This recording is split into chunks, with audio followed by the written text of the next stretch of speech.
मतलब इतना बड़ा भगवान भूखा है दूध का, वो अपने दूध को पिएगा। अरे भगवान तो सबको देता है इसका यार। मत must you think what you say, control your language. I am not यार, I'm not telling you. I'm not telling you. please control your language. Okay, this is not your school, this is not your college, this is not your home, this is a कथा pandal. Yes, yes. तो आपको पता होना चाहिए कि वहां हमें कैसे बोलना है, समझ लीजिए। आप बैठ जाइए, आप बैठ जाइए, आप बैठ जाइए, आप बैठ जाइए। हमें नहीं पता शिव कौन है, हमें नहीं पता अभिषेक क्यों किया जाता है। बट किसी गरीब को नहीं देना चाहिए, अगर वहां बैठा है तो चढ़ाते रहो। शिव जी को चढ़ाओ, उनको मत दो। दूसरी बात मैं ये कह रहा हूं कि शिव जी पे अभिषेक क्यों करें। आप जानती हैं शिव जी पे दूध क्यों चढ़ाया जाता है? एक सेकंड नहीं, पहले बताओ जानती हो कि नहीं? मैं चाहती हूँ अगर होलिका दहन करना है तो फिलहाल इतना बड़ा पेड़ मत लगाओ, शगुन का 1 किलो मैं जो पूछ रहा हूँ क्वेश्चन तुमने जो किया है, अब मेरे क्वेश्चन का आंसर दे दो। आप जानती हो शिव जी पे दूध क्यों चढ़ाया जाता है? नहीं पता। अभी उम्र क्या है तुम्हारी? 21। जब तुम 71 की हो जाओगी और तुम बीमार हो जाओगी, तुम्हें हॉस्पिटल ले जाने की जरूरत पड़ेगी और तुम्हारे बच्चे कहें कि मम्मी पे 4 लाख रुपए खर्च करने से क्या फायदा मिलेगा, इससे तो बढ़िया है 1 लाख रुपए में किसी का घर बनवा दें गरीब का, मम्मी को मर जाने दें, मम्मी को मर जाने दें। Then you feel okay? कुछ फर्क तो पड़ेगा ना अगर उनके पास 4 lakh. Then you feel okay या not? No will. Why? Because this is your personal matter. You don't know who is your Shiv. You don't know. We know. You don't know. We definitely know. Then why I am doing to Abhishek? नहीं तो करो ना, पर 2 kilo 3 kilo दूध मैं का कह रहा हूं मेरी इच्छा है 100 किलो की। तुम कौन? नहीं, आप लोग ये मत करिए। मैं ये तो अच्छा है ये, क्योंकि आज इसकी क्वेश्चन नहीं है, ये न जाने इस समाज में कितने ऐसे यंग बच्चे हो गए हैं। I am representing youth because everybody thinks so. मैं उन्हीं की बात कर रहा हूं। Yeah. I am doing also. Please try to understand what I say. Definitely. Okay? तो ये समाज की एक समस्या, सबसे बड़ी समस्या है। हम कुछ जानते भी नहीं है और किसी की मानते भी नहीं है। हमें नहीं पता शिव कौन है, हमें नहीं पता अभिषेक क्यों किया जाता है। आप बैठ जाइए, आप बैठ जाइए। हमें नहीं पता शिव कौन है, हमें नहीं पता अभिषेक क्यों किया जाता है। लेकिन एक गंदी फिल्म का एक गंदा एक्टर, जिसे मैं अपनी फिल्मों में अपने रूम में सजा के रखता हूं या रखती हूं, उसने जो कह दिया मेरे लिए वही परफेक्ट है। आप एक मुझे जवाब दीजिए। सच्चिदानंद रूपाय विश्वोत्पत्त्यादि हेतवे तापत्रय विनाशाय श्री कृष्णाय वयम नमः। This is what is the meaning of this shloka? I don't know. पता नहीं। पहले इसका पता कर लो, फिर अपने आप पता चल जाएगा कि शिव जी पे दूध क्यों चढ़ाना चाहिए। बट किसी गरीब को नहीं देना चाहिए, अगर वहां बैठा है तो चढ़ाते रहो। शिव जी को चढ़ाओ, उनको मत दो। शिव जी पे 200 किलो चढ़ाओ तो 400 किलो गरीबों में बांटो, कोई टेंशन नहीं। गरीबों का एक अलग मैटर है, शिव जी का एक अलग मैटर है। मैं शिव जी पे अभिषेक करूं न करूं, दिस इज माई थिंकिंग। लेकिन मैं गरीबों को दूं, ये तो भगवान भी कहते हैं, ये तो शिव जी भी कहते हैं कि सबको दो, गरीबों को दो, हेल्प करो, सबकी मदद करो, ये भी धर्म है। लेकिन शिव जी का काट के धर्म करो या मम्मी पापा को खाना नहीं खिलाओ, गरीबों में बांट दो, ये थोड़ी होता है। मम्मी पापा को भी खिलाओ और गरीबों में भी बांटो, यही ना धर्म है। अपने घर के बड़ों का सम्मान पहले करोगे कि घर के बाहर निकाल के पहले गरीबों में बांटोगे? मतलब इतना बड़ा भगवान भूखा है दूध का, वो अपने दूध को पिएगा। अरे भगवान तो सबको देता है इसका must you think what you say, control your language. I am not यार। I'm not telling you. Please control your language. Okay? This is not your school, this is not your college, this is not your home, this is a कथा pandal. Yes. तो आपको पता होना चाहिए कि वहां हमें कैसे बोलना है, समझ लीजिए। दूसरी बात मैं ये कह रहा हूं कि शिव जी पे अभिषेक क्यों करें। ऑब्वियसली शिव हमें ही सब कुछ देते हैं, ऑब्वियसली उन्हें तुम्हारी किसी चीज की जरूरत नहीं है। He is a God, he gives you everything what you need. But माँ बाप बहुत कुछ कमाते हैं, अपने बच्चों को दे जाते हैं। बच्चों की क्या जिम्मेदारी है कि माँ बाप को पूछे ही नहीं? माँ बाप को नहीं पूछे कि तुम्हें कुछ चाहिए कि नहीं, या माँ बाप को भोजन नहीं कराएं, या माँ बाप के लिए वस्त्र नहीं लाएं, या माँ बाप के लिए कुछ नहीं लाएं? ये बच्चों की रिस्पॉन्सिबिलिटी नहीं है कि नहीं? है। तो हम कौन है शिव जी के? भक्त हैं उनके। भक्त नहीं, बच्चे ही में है बच्चे ना। हैं। तो हमारी कोई जिम्मेदारी नहीं कि हम उनके मंदिर में जाएं, हम उनका अभिषेक करें, हम उनको दुग्ध चढ़ाएं, हम उनको माला पहनाएं, ये हमारी ड्यूटी नहीं है। बिल्कुल है। I am complete my duty, he complete his duty. वो हमें देता है, उसकी ड्यूटी कंप्लीट है, लेकिन उसके करोड़ों में से 2,01,001 रुपया उनके चरणों में पवित्र हम चढ़ा के उस धन को, उस माया को, उस जीवन को हम पवित्र करते हैं। इसलिए हम वहां जाकर चढ़ाते हैं। इसलिए नहीं कि शिव जी को आवश्यकता है, इसलिए चढ़ाते हैं कि मुझे आवश्यकता है, मैं उनके चरणों में जो चढ़ाऊंगा वो पवित्र हो जाएगा। अब थोड़ा सा और सिद्ध करते हैं, ये शिव पुराण स्पष्ट करेगा। ये देखिएगा, शिव पुराण, संक्षिप्त शिव पुराण गीता प्रेस गोरखपुर से प्रकाशित है। देखिएगा, संक्षिप्त शिव पुराण, सचित्र मोटा टाइप, केवल हिंदी, संपादक है हनुमान प्रसाद पोदार। और ये कहाँ से प्रकाशित हुआ है? प्रकाशक एवं मुद्रक गीता प्रेस गोरखपुर, गोविंद भवन कार्यालय, कोलकाता का संस्थान। इस पे देखिएगा,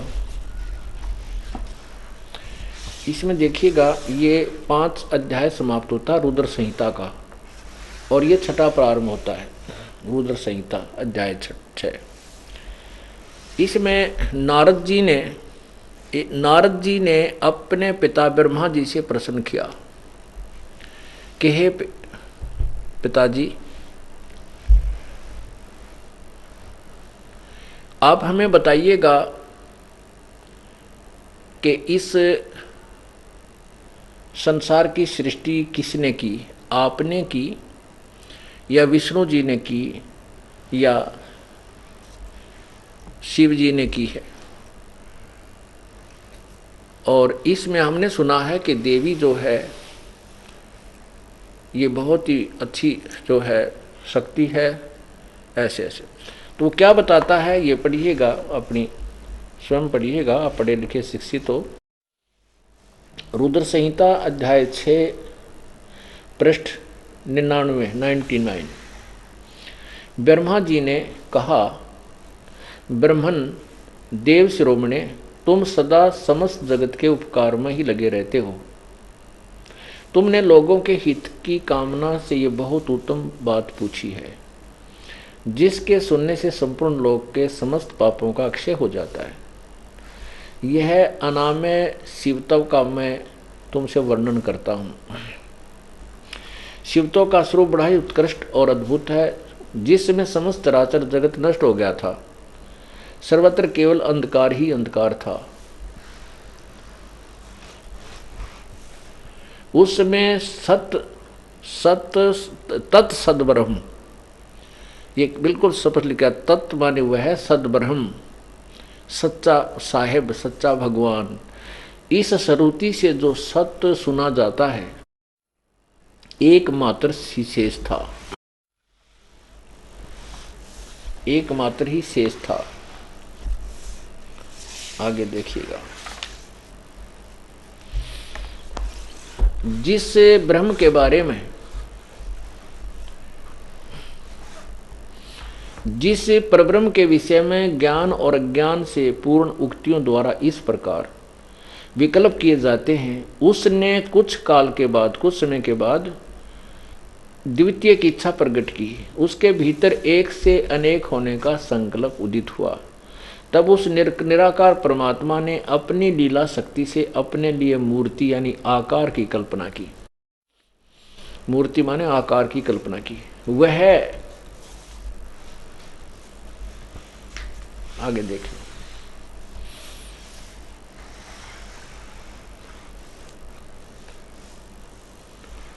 आइए, जो यहां देखना, जो मूर्ति रहित परम ब्रह्म है, उसकी मूर्ति जिसने अपनी निराकार कहे हैं, उसी ने कहते साकार मूर्ति भगवान सदाशिव है। उस निराकार की साकार मूर्ति ये भगवान सदाशिव हैं। आगे देखना सदाशिव की क्या डेफिनेशन बताएंगे। अर्वाचीन और प्राचीन विद्वान उन्हीं को ईश्वर कहते हैं।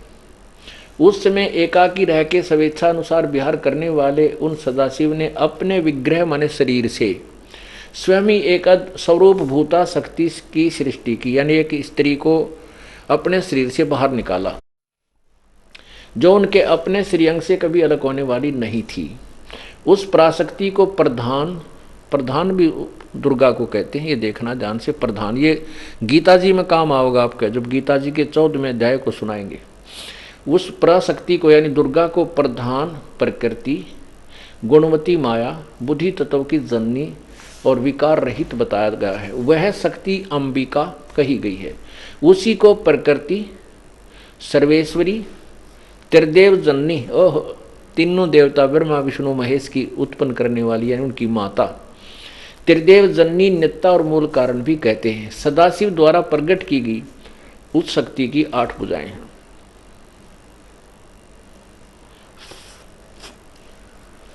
अब देखो, स्पष्ट हो गया कि दुर्गा को प्रकृति भी कहते हैं, प्रधान भी कहते हैं, त्रिदेव जननी और नित्या और मूल कारण भी कहते हैं। सदाशिव द्वारा प्रकट की गई, यानी काल ने अपने शरीर से, काल के शरीर से परमात्मा ने निकाली थी। वास्तविकता ये है, उसकी 8 भुजाएं हैं, ये भी स्पष्ट हो गया।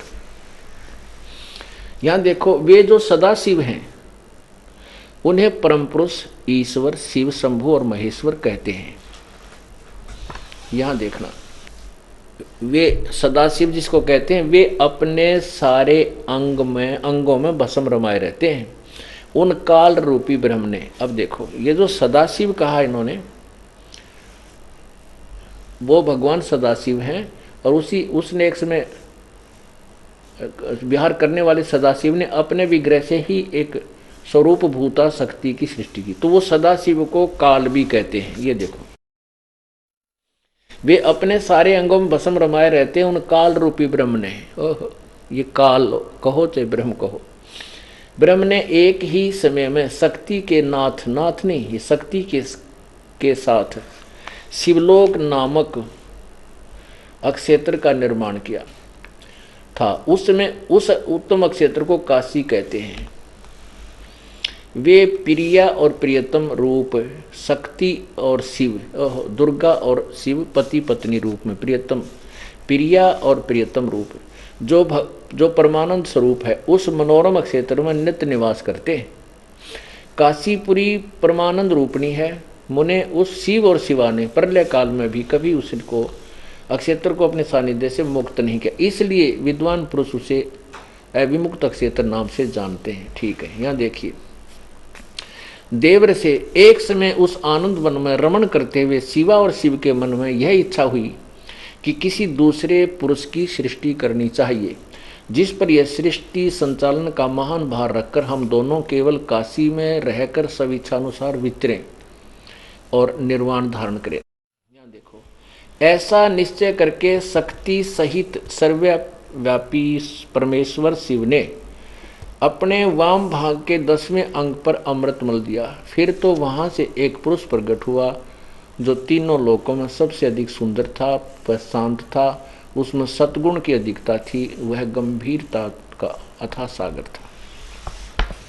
अब देखो, 101 पर पढ़ा आपने, अब 102 पर देखें। 102 पे अब शिव ने कहा, वत्स, वो जो पुत्र उत्पन्न हुआ, शिव ने कहा, उस काल ने कहा कि बेटा, आप व्यापक होने के कारण तुम्हारा विष्णुनाथ नाम विख्यात हुआ, उसका विष्णु नाम रख दिया। अब देखो, ब्रह्मा जी बता रहे हैं, ब्रह्मा जी कहते हैं देवर से, तत्पश्चात कल्याणकारी परमेश्वर शाम सदाशिव ने पूर्ववत जैसे विष्णु पैदा किया था, ऐसे ही मुझे अपने दाहिने अंग से उत्पन्न किया। महेश्वर ने मुझे तुरंत ही अपनी माया से मोहित करके नारायण देव की नाभिक मन में डाल दिया और लीलापूर्वक मुझे वहां से प्रकट किया। अब इससे क्या सिद्ध हुआ कि इस काल रूपी ब्रह्म तय अर्थात सदाशिव तय ब्रह्मा और विष्णु की उत्पत्ति सिद्ध कर दी। आगे चलकर इस काल ने ब्रह्मा और विष्णु का आपस में झगड़ा हो गया, इनके बीच में एक सतम रख दिया, तेजो में सतम बीच में डाल दिया, तो ये दोनों उसके और छोर ऊपर नीचे देख कर उसका एंड देखने लगे, उसका कहीं उनको और छोर नहीं मिला। फिर वहाँ कहते हैं वो साकार परमात्मा, ये काल प्रकट हुआ और उसने कहा कि तुम दोनों मेरे से उत्पन्न हुए और तीसरा जो रुद्र है वो भी मेरे से उत्पन्न होगा और तुम मिलकर के जो है इस सृष्टि के कार्य को प्रारंभ करो। अब यहाँ दिखाते, क्योंकि यहाँ जो लेखक ने, अनुवादकर्ता ने ये सोचा कि तू जो लिख रहा है, अनुवादकर्ता इसमें गड़बड़ कर गया है, बाकी संस्कृत वाली में और अच्छी तरह क्लियर है। तो यहाँ 9वें अध्याय में स्पष्ट किया है, ये 4 सिद्ध कर दिए। ये देखो, ये अध्याय 9 चल रहा है, ये अध्याय 9 यहाँ समाप्त होता है। पृष्ठ नंबर 110 पे वही संक्षिप्त शिवपुराण 9वां अध्याय में एंड में लिखा है कि इस प्रकार ब्रह्मा, विष्णु और रुद्र यानी ये शिव, इन तीनों देवताओं में गुण है, परंतु शिव गुणातीत माने गए। शिव कौन है? ये काल है। अब परमात्मा कहते हैं, जोग जीत कह सुनो अन्यायी, काटो फंद जीव ले जाऊं और जेतिक फंदे तुम रचो विचारी, तत्व ज्ञान से सभी बिडारी। जितना भी तुम अज्ञान फैलाओगा तत्व ज्ञान से सबका नाश कर दूंगा, उस अज्ञान का। जौन जीव हम शब्द दृढ़ावे, फंद तुम्हारा सकल मुक्तावे, निश्चय कर परवाना पावे, पुरुष नाम ते ही देव चिन्हावे, ताके निकट काल नहीं आवे, संधि देखता को शरणावे। धर्म राय उठ शीस नवायो, तब हम संसार सिधायो, जब हम देखा धर्म सकाना, तब हम वहाँ से किया पियाना। कहे कबीर सुन धर्मनि नागर, तब हम आ गए भवसागर। अब ये प्रसंग आगे बताया है कि फिर हम इसके पास आए, ब्रह्मा के पास आए, फिर हम विष्णु के पास आए, फिर हम शिव के पास आए। लेकिन काल के अज्ञान के कारण, काल प्रभाव से इन्होंने हमारी बात को सुना अवश्य, लेकिन स्वीकारा नहीं। तीनों देवताओं ने, ब्रह्मा जी, विष्णु जी, शिव जी ने। कबीर साहब कहते हैं, हम बैरागी ब्रह्मपद सन्यासी महादेव, सो हम मंत्र दिया शिव जी को, वो करे हमारी सेव। परमात्मा कहते हैं, ब्रह्मा को भी हमने ही बताया था कि इस ओम मंत्र का जाप कर तू, क्योंकि ये भी मालिक के बच्चे हैं। परमात्मा ने तो अपने सारे बच्चे एक जैसे होते हैं। और विष्णु जी को भी परमात्मा ने हरियम नाम दिया था, जिसका वो स्वयं भी जाप करते हैं। लक्ष्मी जी भी इसका जाप करती हैं। इसलिए दिया था कि इनकी थोड़ी बहुत बैटरी चार्ज होती रहेगी। और शिव जी को परमात्मा ने ये सोहम मंत्र दिया था। अपनात्मा परमात्मा ने जो जड़ी बनाकर आपको 7 मंत्रों की दी है, उसका एक विशेष लाभ होगा। उसके बाद फिर आपको सतनाम दिया है। सतनाम जिसको मिल जाएगा, उसके बाद फिर जब आप सारनाम के योग्य हो जाओगे, सारनाम दिया जाएगा। फिर आपके मोक्ष में संशय नहीं रहेगी, लेकिन रहना पड़ेगा मर्यादा में अंतिम श्वास तक। यदि आप जी ने ये नाम तीनों प्राप्त भी कर लिए और गुरु जी से, परमात्मा से दूर हो गए, इससे निकल गए, तो फिर काल के जाल में रह जाओगे। मोक्ष नहीं हो सकता फिर आपका। हाँ, दुर्गति और बढ़ जाएगी। जैसे ऊपर ब्रह्मलोक में चले जाओगे, क्योंकि कमाई बहुत हो जाएगी, देवता तुम्हीं में से बनाएगा। और अपुण्यात्माओं, जैसे अब जितने पुण्यात्मा इस मंत्र का विधिवत साधना करेंगे, इस मर्यादा में रहकर दास से उपदेश लेकर, ये करोड़ों की संख्या में होगी। और इन्हीं में से फिर जो पार तो होंगे, वो तो करना क्या है, और जो रह जाएंगे उनको फिर इसी काल के कोलू में डाल देगा। पहले स्वर्ग में, महास्वर्ग में, स्वर्ग में, ब्रह्मलोक में, महास्वर्ग में, स्वर्ग में। फिर जैसे प्रथम मंत्र का जाप आप करते हो, फिर कुछ दिन ब्रह्मा जी के लोक में प्रथम मंत्र की कमाई नाश करवाएगा तुम्हारी। और फिर विष्णु जी के लोक में जो आप 7 मंत्र में से विष्णु जी का जाप करते हो, उसकी कमाई विष्णु जी के लोक में गण बना देगा, देवता बना देगा, आपकी पूंजी नाश करवाएगा। फिर शिव जी का जो जाप आप करते हो 7 मंत्रों में, प्रथम मंत्र में जो एक नाम है, उसकी कमाई शिवलोक के अंदर आपकी बर्बाद करवा देगा। उसके बाद सतनाम में जो प्रथम मंत्र ओम है, उसकी ब्रह्मलोक के अंदर वहाँ देवता बना देगा, वहाँ नकली सतलोक, अलखलोक, अगमलोक, अनामी लोक भी बना रखे हैं इसने, और वहाँ ओम नाम के मंत्र की कमाई वहाँ नाश करवा देगा। और फिर आपका रहा वो सतनाम में दूसरा मंत्र, उसकी कमाई से फिर आपको पुनर्जन्म प्रारंभ होंगे मनुष्य के। सतयुग में आओगे तुम, वह बैटरी चार्ज तो होगी इस समय की, और वह समाधिष्ट होने लग जाओगे, सब ठाठ होंगे, क्योंकि उसमें ऐसा ही प्रावधान होगा। अच्छी आत्माओं के कारण परमात्मा के आदेश से काल यहाँ बहुत अच्छी व्यवस्था कर देता है। बहुत बढ़िया फलदार वृक्ष होंगे, लाखों वर्ष की आयु होगी, और फिर भगवान की जरूरत है कोई ना। लेकिन पिछले संस्कार से आत्मा जरूर मालिक को चाहेगी, डले डुआ होगा आपसे, हैं समाधि डुआ देगा। जैसे ब्रह्मा को कहा था तप करो तप करो, ब्रह्मा तप करने पर डले डोन पर ला दिया। अब ब्रह्मा जी से ही लेकर ज्ञान सभी ऋषि लागे, ये डले डोन समाधि स्टोन लागे। फिर अंदर समाधि क्या है कि अंदर टेलीविजन टाइप है ये शरीर। इस जो सा भी कमल चैनल आपका ऑन हो गया, उसमें हो रहे कार्यक्रम आप देखते रहोगे और जीवन व्यर्थ कर जाओगे। This is meditation. ये यूजलेस है, ये बर्बाद करने वाला है। तो ऐसे सतयुग बर्बाद करवा देगा, फिर पुनक्षीण हो जाएंगे, फिर त्रेता युग में तुम्हें आना होगा, फिर और आपके पुण्य नष्ट होते जाएंगे। फिर द्वापर में फिर वही अच्छी आत्माएं हैं जो आज तक परमात्मा की चाह है इनको, अब कलयुग में आएंगे। अब पुण्य तो सतयुग त्रेता द्वापर में तुम्हारे नष्ट हो लिए। शास्त्र अनुकूल साधना तुम्हारे पास है नहीं। आप पर जो आपदाएं अब प्रारंभ होगी, उनका कोई निवारण आपकी उन साधनाओं से नहीं हो सकता जो तुम कर रहे थे किसी भी धर्म या पंथ में। और अब परमात्मा ने ये समय इसलिए निर्धारित किया था। काल ने तो सोचा था कि मैं ऐसा बिगाड़ दूंगा इनको, ये भगवान बजाय नहीं गए। मालिक को पता था कि ये मेरा कलयुग में ठहावेंगे, बीच में ये मेरी नहीं सुनेंगे। आते रहे प्रभु, अपना ज्ञान देते रहे, क्योंकि उनका नियम है। वो जैसे बच्चे बिगड़ जाते हैं किसी बाप के, वो पीछे पीछे फिरता रहता है, वो बेशक ना मानो उसकी बात नहीं। उसको मालूम है कभी इनकी देह टूटेगी जब मानेंगे। अब कोई बच्चा मान ले, बकवाद करता है, चोरी करने लग गया, पिताजी मना करता है, नहीं मानता है, शराब पीता है, फिर किसी दिन पकड़ा भी जाओगा, उसके जूते भी लागेंगे, सजा होगी, पिताजी फिर भी कोशिश करेगा ये छूट जावे और इसका जन्म सुधर जाए, अपना फिर धंधा कर ले। तो मानना जब उसकी देह टूट लेगी। तो अब हमारी देह टूट ली। अब कलयुग में हम आ लिए, सब पर आपदाएं आ रही हैं। पिछले पुण्य रहे को ना, जो साधना हम कर रहे हैं वो शास्त्र विरुद्ध है, उसका कोई लाभ नहीं। तो अब हम परमात्मा के ठहराएंगे, यानी अब हमें मिलेगा भगवान। और इसलिए दाता ने ये समय दिया था कि ले तू कर ले जो तने करना है। और जब कलयुग आओगा, जब मैं आप देख लूँगा। अब इसने तो चाल चाली थी कि पहले अपने दूत भेज कर भ्रमित करवा दूंगा।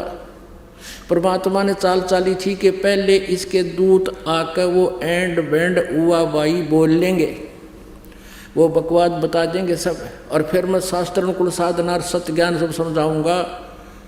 ये पुण्यात्मा शिक्षित होंगी, सदग्रंथों को देखकर उन अज्ञानियों से अपने आप भाग आऊंगी मेरे पास।